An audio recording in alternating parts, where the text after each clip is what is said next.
second labyrinth, 5-circuit labyrinth. Starting with the same cross.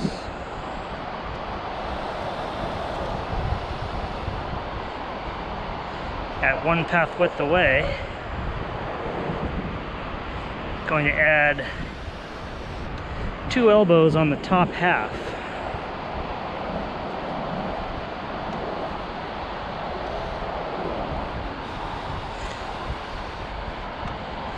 One path width long.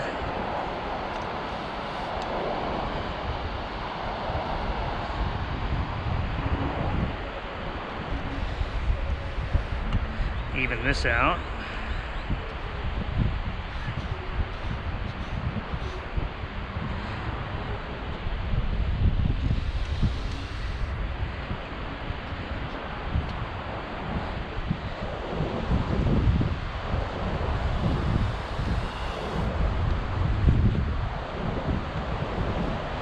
Gonna make my dots a little bigger.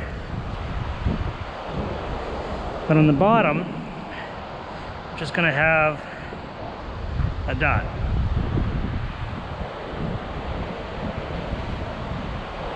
I use the one dot as kind of a placeholder, get my distance about that far away.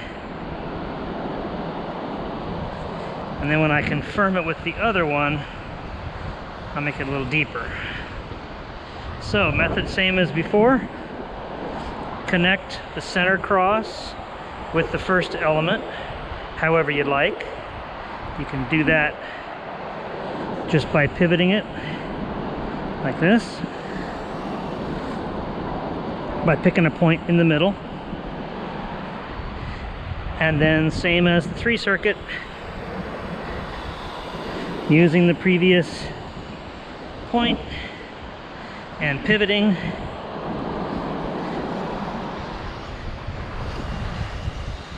on the dots, tracing along the others. You see I lift them up so as not to kind of curve that corner there. You can do that if you like.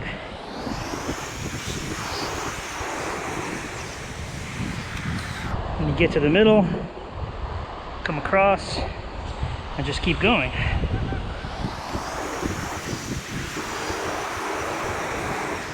Don't forget to stop at the dot and pivot.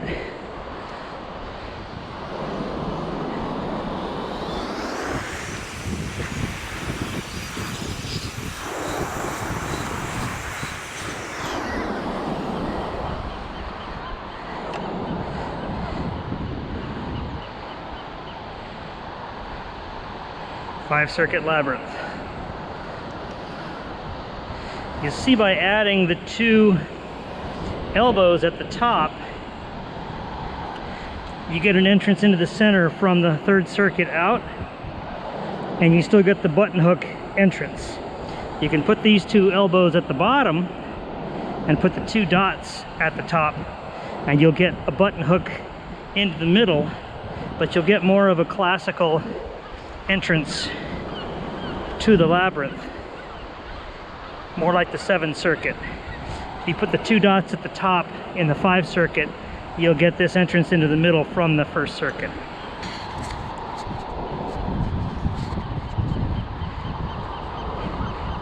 Five-circuit classical labyrinth from Seed.